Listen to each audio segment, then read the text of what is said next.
हे प्रभु, मैं मेरी तय तेरी, ये बड़ी प्यारी माया है जो चराचर जगत को अपने स्वरूप का विस्मरण कराए हुए है। इसी के वश होकर के ये जीव कहलाया। ये परमात्म स्वरूप अपने को बांध लिया देह भाव में, इसीलिए जीव कहलाया। बपुरो बेचारा कहा गया है। नाचत सांझ सवारी, रात दिन ये अपने स्वरूप का विस्मरण करके अपने भ्रम में नाच रहा है।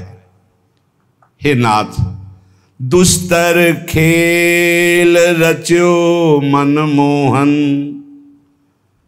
का करी बुद्धि विचारी, जाको कृपा दृष्टि अवलोको, तो सेवा दे तुम्हारी। हे मेरे प्रभु, बड़ा दुस्तर खेल है। दैवी हेषा गुणमयी मम माया दुरत्यया, दुरत्य है, बड़ी दुस्तर है ये माया, तरी नहीं जा सकती। इस गेम से जल्दी कोई विजय प्राप्त करके नहीं निकल पाता। इसी में बार बार जन्म, बार बार मरण, और यही चलता रहता है। जाको कृपा दृष्टि अवलोको, जिसको आपने कृपा दृष्टि से देख लिया वही इस खेल से निकल जाता है। तो आप धाम आए, आप सत्संग सुन रहे हैं, आप नाम जप कर रहे हैं, आपके हृदय में यत्किंचित अगर अभिलाषा जागृत हो गई है, किसी जन्म में भगवत प्राप्ति हो जाए, तो देख लिया है प्रभु ने। बिना प्रभु की कृपा दृष्टि के ये सौभाग्य नहीं मिलता है। जो भगवत सेवा, भगवत नाम जप, भगवत कीर्तन, भगवत गुणगान, भगवत आश्रय, ये सब कृपा से होता है, और वो हमारे ऊपर कृपा है। अब सत्संगति अरु नाम आसरो, या में बिहरत प्रेम बिहारी, पायो पद अभिराम श्याम को, अली माधुरी बारी। बलिहारी जाती हूं हे श्याम सुंदर, आपने ये दो बातें बहुत जोर की हमें जीवन में दे दी। पहली बात, नाम का आसरा, नाम नहीं छोड़ना, और दूसरा सत्संग, सत्संग नहीं छोड़ना। जो सत्संग से दूर हैं वो प्रपंच में फंस ही जाते हैं। कोई बिरला ही ऐसा है जो अपनी चित्त वृत्ति को तदाकार भाव से प्रतिपल सार्थक करता है, नहीं तो ये माया घसीट लेती है। और सत्संग नित्य हमको नया जोश, नया होश प्रदान करता है भगवत मार्ग में चलने का। इसीलिए ध्रुवदास जी ने भी कहा, मन तो चंचल सबंते, याको कौन उपाय। बोले साधन को हरिभजन है, कै सत्संग सहाय। दो बातें कही, नाम और सत्संग। यहां कह रहे सत्संग और नाम आसरो, तो या में बिहरत प्रेम बिहारी, उसे भगवत साक्षात्कार हो जाएगा। मद भक्ता यत्र गायंती तत्र तिष्ठामि नारद, जहां मेरे भक्त मेरा यश गाते वहां मैं विराजमान रहता हूं। या में बिहरत प्रेम बिहारी, और नाम नामी अभेद, तो जिसकी जिह्वा पे नाम है, कानों में सत्संग है, वो परम पद का अधिकारी हो ही जाता है। बस सत्संग में प्राप्त ज्ञान का प्रयोग किया जाए। जीवन भर लड़ाई केवल अपने मन से है और किसी से नहीं है। मन को जिसने अपना चेला बना लिया वही जगत गुरु, मन को जिसने अपना मित्र बना लिया वही बलवान। मित्र कैसा मन? जो भगवत सन्मुख, भगवत अनुकूल मन है वो मित्र है, और जो भगवत प्रतिकूल, भगवत विमुख है वो शत्रु है। वो नाश कर देगा शत्रु की तरह। हमें किसी और से दोस्ती या लड़ाई नहीं करनी, हमें अपने मन से लड़ाई और अपने मन से दोस्ती करनी। असदगामी मन से वैर, तू चल के दिखा मुझे गलत मार्ग में। नहीं जाऊंगा, प्राण दे सकता हूं पर नहीं जाऊंगा। भूल न दे कुमारक पाऊं। और सतमार्ग की तरफ तो इस मन को हम मित्र की तरह दुलार करते हैं। साधक को किसी और से न मित्रता करने की जरूरत है और न लड़ाई करने की जरूरत। भरपूर लड़ाई के लिए हमारे पास सामग्री है, मन है, इंद्रिया है। और दोस्ती के लिए भी ये है। अगर ये दोस्त बन गई तो परम पद में पहुंचा देंगी, और अगर शत्रुता कर बैठे और फिर उनके अनुसार चल गए तो नरक पहुंचा देंगे, जेल पहुंचा देंगे, दुर्गति कर देंगे। श्रीपाद प्रबोधानंद जी महाराज करुणा करके कह रहे हैं, कामिन्या लोक मात्रात् का इहिना विसृजे लोक लज्जादि सर्वम तत्सक्तम शास्तु गुरुवादिक मह किमप्यत्र रोद्धुम न शक्तम तस्मात् काम प्रदाहैर्यदि मरण भयम दुस्सहा वा स्वगर्हा बरहा पीड़ाद्य भावम तदनुभव हठात् प्रोहि वृंदावनेंगम। भाई संसार में तांडव मचाए हुए है काम। देख रहे हैं अपनी सूक्ष्म दृष्टि से श्रीपाद प्रबोधानंद जी महाराज, इस संसार में तांडव मचाए है काम।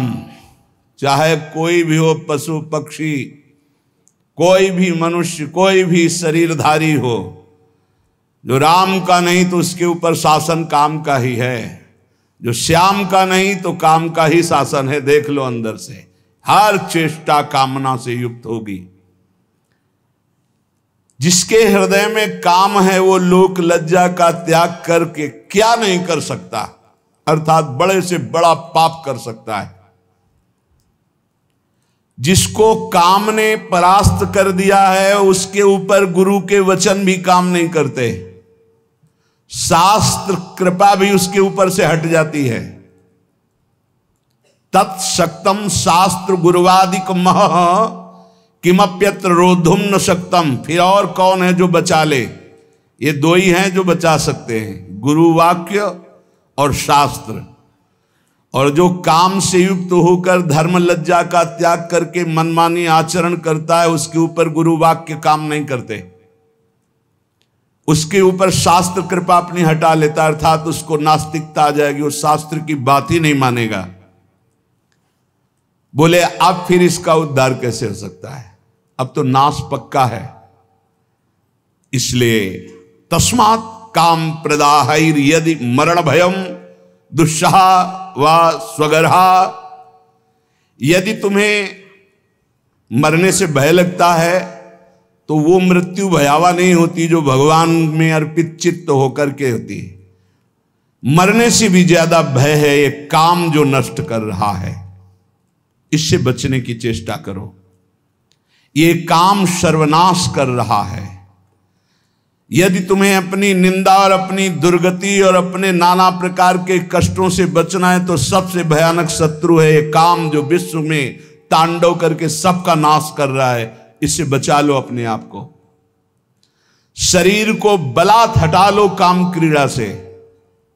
क्या करूं, मेरे में बल नहीं रह गया तो बरहा पीड़ाद्य भावम तदनुभव हठात प्रोहि वृंदावनेंगम। जहां मोर मुकुटधारी भगवान श्री कृष्ण का एक छत्र शासन है, आ जाओ ब्रज 84 कोष में, यहां की यात्रा करो, यहां परिक्रमा लगाओ, यहां के कुंडों में स्नान करो, और यहां आद्य भाव, मधुर भाव, श्रृंगार भाव की स्थापना है। उसमें रसिक जन डूबे हुए हैं, उन रसिकों का संग करो तो आद्य भाव, श्रृंगार भाव से काम भाव का नाश हो जाता है। जैसे रास पंचाध्यायी की फल स्तुति में है कि भागवत की रास पंचाध्यायी यदि 12 बजे रात्रि की जाए रोज नियम से तो काम विजयी हो जाएगा। ऐसा अपने लोगों ने बहुत काल तक पीछे। और श्रीमद चतुरासी जी का यदि रोज पाठ किया जाए नियम से तो धीरे धीरे काम पर शासन, भौजल निधि को नाव, काम पावक को पानी, धीरे धीरे सहत सहत बाढ़े भगति। ये नहीं कि 4 पाठ किए देखा काम है कि नहीं है। दूरी दूरी बनाकर असत दर्शन, असत भाषण, असत चेष्टा से, और यदि चतुरासी जी का पाठ हो, रास पंचाध्यायी का पाठ हो, नाम जपने का अभ्यास हो, तो हम फिर काम पर विजय प्राप्त कर सकते हैं। मोर मुकुटधारी भगवान श्री कृष्ण की इस लीला भूमि का प्रभाव है कि यदि रज सेवन किया जाए, रसिकों का संग किया जाए, भगवत पावन चरित्र सुने जाए तो आंसू बहने लगते हैं। द्रवित हृदय भगवदानंद की उत्पत्ति। फिर कहाँ काम, काम का फिर राज्य नहीं। जहां राम तहां काम नहीं, और जहां काम नहीं राम। जहां काम है वहां भगवत चिंतन कहां, जहां भगवत चिंतन है वहां काम कहां। इसलिए श्रीपाद कह रहे हैं यदि अपने ऊपर कृपा करना है तो आ जाओ एक बार वृंदावन, यहां दर्शन करो, यहां बैठकर सत्संग सुनो, निश्चित तुम्हारा परिवर्तन होगा। योषित सूचक शब्द तोपि मदनो मामंद बुद्धिम करो, तेष क्रोध उपैति चांद तमसी कुर्वन् समस्ता दिशः, लोभः क्षोभयते मनो निरवधि श्रीधाम्नि वृंदावने, नास्तस्तन्न घटिष्यते ध्रुवमतो जयहाम्यहांगम हठात्। फिर वही श्लोक पुनरावृत्ति अलग अलग भाव से कह रहे हैं। एक केवल है काम जो अंधों में भी बड़ा अंधा बना देता है। इसलिए उपासक इस काम वृत्ति से बचो, नहीं तो अंधा कर देगा, ये नाश कर देगा। चाहे जितना आप दूसरे को उपदेश कर लो या उपदेश सुन लो, जब तक भजन नहीं करोगे इससे नहीं बच सकते। श्री हरिवंश नाम बल्लहों, अपने मन भाई सब कहो, रहो शरण हरिवंश की। नाम जितना नाम उतना ही प्रेम, जहां प्रेम वहां काम नहीं। प्रेम मूल या नाम है, प्रेमी रसिक जपत या नाम, प्रेम मगन निज बन विश्राम। साफ बात है, कोई मिलावट नहीं। जितना नाम जप करोगे उतने ही बलशाली बनोगे, उतने ही काम से युद्ध कर सकते हो।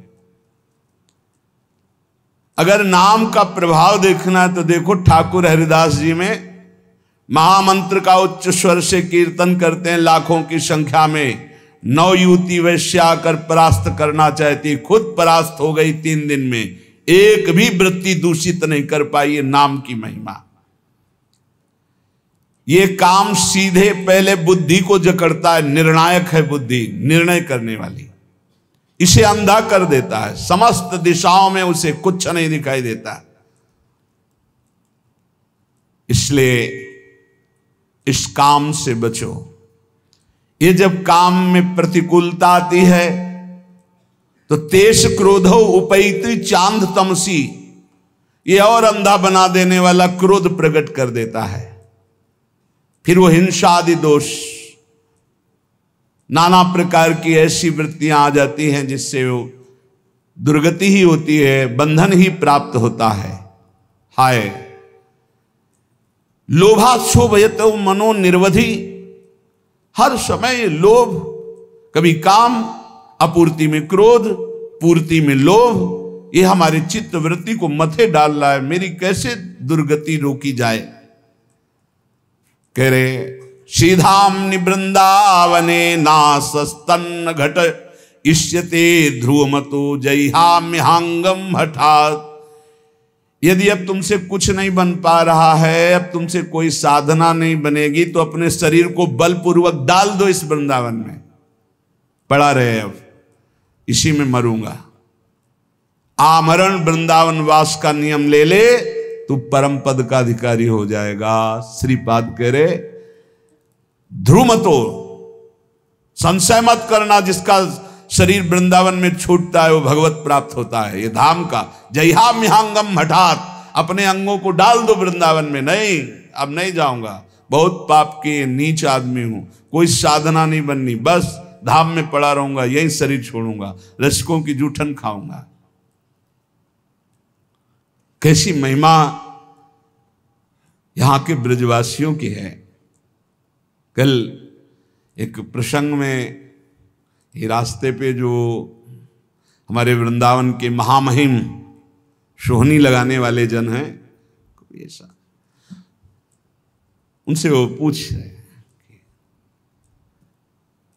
दोनों ने कहा कि हम इतने सौभाग्य का वर्णन करते हैं अपने, मुझे वृंदावन की गलियों में सोहनी लगाने को मिलता है और यहाँ सफाई करता हूँ। आंसू आ गए और उन्होंने कहा कि अगर मुझे किशोरी जी पुनर्जन्म दें तो या तो यही सेवा दें, अगर ये अधिकार ना समझे मुझे तो मुझे कोई वृक्ष बना दें और मेरे नीचे बैठकर कोई महात्मा भजन करेगा, मैं कृतार्थ हो जाऊंगा। वृंदावन के सोहनी लगाने वाले उनकी इसीलिए कहा है हरिराम व्यास जी ने, व्यास रसिक ते बड़े ब्रज ते अनत न जाए, वृंदावन के स्वपच लो जूठन मांगे खाए। कैसे उनके भाव, और जब अपनी वाणी विराम करते हैं तो कहते हैं जय वृंदावन, एकदम हृदय उनके चरणों में बार बार नहीं। तो हमने हजारों बार उनकी महिमा देखी है, पर हर बार एक नया स्वाद मिलता है। आप इनको क्या समझते हो जो वृंदावन की नाली साफ करते हैं, वृंदावन की सोहनी, ये परमहंस है, इनका चरणोदक प्रियालाल का प्रेम प्रदान करेगा, इनका आशीर्वाद बिहारी बिहारिंजू से मिला देगा। सच्ची बात कहते, सच्ची बात कहते हैं। 20-25 वर्ष पहले की बात है, एक माई और ठेलिया में जब वो अपना जो ब्रज की रज और सब डाल करके जाए, बिहारी जी का पद गाती हुई जा रही थी, तो चरण छुए, जा बाबा तो राधा रानी मिली। सच्ची कहते हैं, एक बड़े महात्मा के आशीर्वाद में जितनी सामर्थ्य उतनी सामर्थ्य यहाँ के सोहनी लगाने वालों में है। इनको साधारण मत समझना।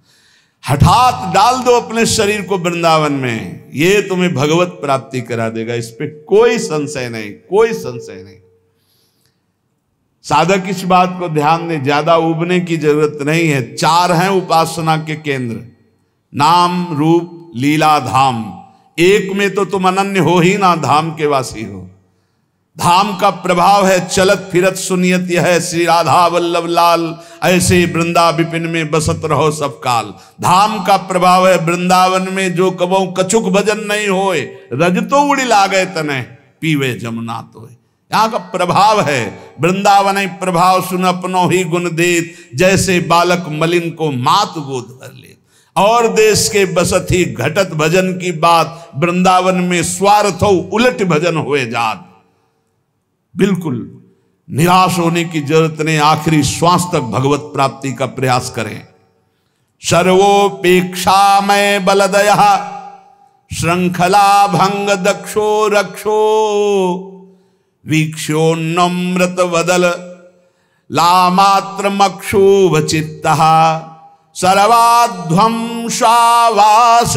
मुपनयन देह रक्षोपयोगी क्षौणीवत, श्याम सहन करहि वृंदावने हम।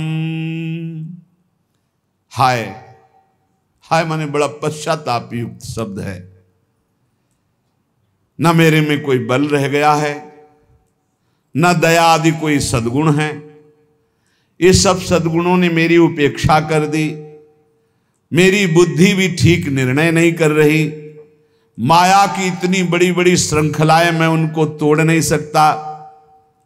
क्षोभ काम, बस स्थूल देह कैसे सुखी रहे, भोजन मिल जाए, भोग मिल जाए, आराम व्यवस्था हो जाए, ये मेरा स्वभाव। मेरा भी कल्याण हो सकता है, अर्थात ऐसे का भी कल्याण हो सकता है। बोले हाँ हो सकता है। श्याम सहना करहि वृंदावने हम। बस एक बात, सहना, सहने का स्वभाव बनाकर यदि वृंदावन में पड़े रहो तो तुम्हें भी भगवत प्राप्ति हो जाएगी। ऐसे लक्षणों से जो युक्त हैं, कोई बल नहीं, कोई भागवतिक सद्गुण नहीं, माया की श्रृंखलाओं पर इतना हम जकड़े हुए उनसे हट नहीं सकते। स्वभाव राक्षस जैसा, अपवित्र मुर्दे जैसा, दृष्टि स्त्री भोग के लिए केवल जा रही, चित्त क्षोभ से युक्त है और सारा का सारा प्रयास केवल स्थूल देह के पोषण में है। कैसे मेरा कल्याण हो? बोले हो सकता है कल्याण। इस पृथ्वी में भूतल में विराजमान जो वृंदावन है, आ जाओ वृंदावन, और श्याम हम सहना कर ही वृंदावने हम, सहनशील होकर, भागना नहीं, कुछ भी हो जाए, पड़े रहना, वृंदावन को पकड़े रहना, तुम्हें भगवत प्राप्ति हो जाएगी। इस श्रीपाद हृदय की अपनी बात कह रहे हैं, धाम की महिमा देखकर पक्का विश्वास करो। और धन्य भाग हैं जो ऐसे वृंदावन वास कर रहे हैं। गायन राधा मुरलीधरयो सुंदरम केलि वृंदम विंदन्नन्तस्तदनुभवानंद निस्पंद भावम निंदन भोगा नः सकलान हा प्रिय श्यामलेति क्रंदन्नुच्चये परम विकलः करहि वृंदावने श्याम। कल्याण तो उनका भी कर देगा जो ऊपर सुन चुके हो, लेकिन प्रेम और नित्य विहार रस की प्राप्ति के लिए ऐसी रहनी चाहिए। कैसे? वृंदावन में रहते हुए गायन राधा मुरलीधरयो सुंदरम केलि वृंदम, सुंदर महारस से भरी हुई जो प्रिया प्रीतम की रस केली के पद हैं, बड़ी महिमा है इनकी, इनका गाते हुए समय व्यतीत करना चाहिए। पूज्य सदगुरुदेव भगवान की जब सेवा में, तो या तो गुरुदेव भगवान मंत्र में और या पद गायन। नागरता की राशि किशोर, खड़े हैं, चूल्हा जल रहा है, बस ऐसे खिड़की के पास, नागरता की राशि किशोरी नौ नागर कुल मौली सांवरो बरबस कियो चिते मुख मोरी। नागरता की राशि की, किसी से कोई मतलब। गायन राधा मुरलीधरयो सुंदरम केलि वृंद, नशा हो जाना चाहिए पद गायन का नशा। आप देख लेना, देख लेंगे, देखत देखत ऐसा देख, मिट गई दुविधा रह गया एक, ऐसा दिखा देगी चतुरासी जी। ये स्वभाव बना लो, 10-5 पद तो कंठस्थ होना ही चाहिए, अगर पूरी चतुरासी जी ना कंठस्थ हो। कभी कभी 50 बार 60 बार एक ही पद को गुनगुनाओ अंदर ही अंदर, फिर देखो मन का मार्जन कैसे होता है। हमारी बात मान लो, बहुत सुख मिलेगा अगर बात मान लोगे, बहुत सुख मिलेगा। ये जो लोग कहते हैं इतना मेरा मन नहीं लगता, ये हो, ये सब कायरगिरी है, एक कायर स्वभाव। पकड़ एक पद पकड़, 50 बार उसको दोहरा, देखो मन कब्जे में आता है कि नहीं आता है। अरे समाधि लग जाए, इन पदों की ऐसी महिमा है। आप घबराइए नहीं, आप युक्ति नहीं जानते मन को फंसाने की, मन ने तुम्हें फंसाने की युक्ति जान गया है और तुम घबरा जाते हो, फंस जाते हो। अरे इसको फंसाओ। अब ये जब आप देखना, जब आप मंत्र को गाढ़ स्थिति में लाने की कोशिश करेंगे, ये गाढ़ स्थिति रख देगा भोगों की, संकल्प विकल्प करने लगे। छोड़ो मंत्र उस समय, आओ पद में। देखा जाता है इस समय हमारी मना स्थिति कैसी है। बोले इस समय मना स्थिति वाणी वेग में है, अब गायन शुरू करो तभी सही होगा। अब इस समय मना स्थिति मौन पे है, तो अब मंत्र शुरू करो तब सही होगा। अब इस समय मना स्थिति क्रिया वेग में है, अब सेवा पिलाओ इसको तत्काल, ये बैठेगा नहीं। ऐसे पकड़ा जाता है। इस समय वेग क्या है हमारे अंदर, पर वो अंतर्मुखी साधक जान सकता है, बहिर्मुखी साधक नहीं। वो तो क्या जानेगा क्या वेग है। गायन राधा मुरलीधरयो सुंदरम केलि वृंदम। जब ब्रज में भ्रमण कर रहे थे पूज्य सदगुरुदेव भगवान के साथ, भोग रख गया 8 बजे दूध का शयन भोग, और 11 बजे तक भोग ही नहीं उसरा, पद गायन हो 11 बजे तक 3 घंटे। महाराज जी 11 बज रहे हैं भोग, तो क्या तुम सो जाओ ना, जा। अब गुरु जी जब के पद गा रहे तो हम कैसे सो रहे, थके हैं फिर। अरे ऐसे लगो होए घुनाक्षर न्याय, जो एकदम घुस जाए, पूरी मनोवृत्ति तन्मयता में लगा दे। अभी ऊपर साधकों से कह दे कायर नहीं, कायर नहीं, परमार्थ में कायर नहीं, बिल्कुल शूरवीर योद्धा की तरह हर कदम घायल होने पर भी लड़खड़ा कर हम प्रभु की तरफ ही चलेंगे। हम काम क्रोध लोभ मोह मद मत्सर इनको नहीं परास्त कर पा रहे तो नहीं, कोई बात नहीं, लेकिन हम हरि के हैं, आखिरी श्वास तक हम इनसे लड़ते रहेंगे। योद्धा भी हरि के हैं और हम भी हरि के हैं। हम परास्त होते हुए भी चलेंगे तो हरि की ही तरफ चलेंगे। जिद्दी स्वभाव, शूरवीर स्वभाव, एक कायर प्रमादी स्वभाव नहीं। कहीं भी कायर प्रमादी स्वभाव सफल नहीं होता, ना लोक में ना परलोक में। गायन राधा मुरलीधरयो सुंदरम केली वृंदम, इसका नशा होना चाहिए। कई बार ऐसे आनंद की उत्पत्ति होती, गाते गाते चिल्ला चिल्ला कर रोने का मन होता है। एक बार पूरी चतुरासी जी गा गए ऐसे, फिर मानसिक चतुरासी जी शुरू की। पूरी अक्षर अक्षर जोई जोई प्यारों से लेके आज वह देखिए तो प्यारी। फिर मन में तसल्ली ले, फिर उल्टा शुरू की, आज वह देखिए तो प्यारी रंग भरी, इधर से शुरू किया। शारदे माननी मान मंदरियो नागरता की रास वृषभानुनंदनी मधुर कर। पूरी एकाग्रता, चूके तो पदई में नहीं पहुंच पाओगे। अब देखो मन कहाँ जाता है, 1.25 घंटा के लिए फंस गया। मानसिक आराम से चतुरासी करने पर 1.25 घंटे, अब फंस गया। अगर थोड़ा भी जाएगा तो चूक हो जाएगी, कौन सा पद निकल गया आप नहीं जान पाओगे। हम पद नहीं, हर पंक्ति को देखना है, हर अक्षर को देखना है। ऐसे मना स्थिति को फांसा जाता है प्रभु में, मंत्र में, नाम में, कीर्तन में, पद गायन में। विंदन्नंतस्तद अनुभवानंद निस्पंद भावम। आहा, श्रीपाद करें, जो केली वृंद का गान करता है उसके हृदय में जो अनुभवानंद प्रकट होता है, वो समस्त भोग विलासाओं का चिंतन ही खत्म कर देता है। सच्ची मानिए, चिंतन ही खत्म हो जाता है जगत का। आप गा करके तो देखिए चतुरासी जी, मनन करके तो देखिए चतुरासी जी। फिर हृदय में क्या होता है, बोले भोगों का चिंतन खत्म होके हा प्रिय श्यामाजू, हा श्याम सुंदर, ये निकलने लगता है। निंदन भोगा नहा सकलान, हा प्रिय श्यामलेति क्रंदन उच्चै परम विकला करहि वृंदावने श्याम। जैसे भोरी सखी, ऐसी दशा उसके अंदर आने लगती। हा श्याम सुंदर, हा प्रियाजू, उच्च स्वर से रोता हुआ वो वृंदावन वास करता है। धन्य है ऐसा जो वृंदावन इस कोटि से वास करता है। पर कैसे भी हो, जब आपको लगे कि मेरे उद्धार में संशय है तो पड़े रहना वृंदावन में, आमरण वृंदावन का आश्रय लेना। धाम के प्रभाव से निश्चित परम मंगल भगवत प्राप्ति होती है। ये हमारा विश्वास, हमारे महापुरुषों के वचन, उन पर विश्वास करो। जैसे काशीनाथ भगवान शंकर सबको तारक मंत्र देकर काशी में मोक्ष प्रदान करते हैं, ऐसे वो हरि का नाम है। और हरि भी जिनका नाम जप करते हैं, वो राधा, वो नाम इस श्रीधाम वृंदावन में सहचरियां अंतिम समय जीव के कान में प्रदान करती, जिससे वो भगवत प्राप्त हो जाता है। ये हमारी देखी हुई बात, हमारे हृदय के विश्वास की बात और हमारे रसिक महापुरुषों के वचनों के आधार की बात।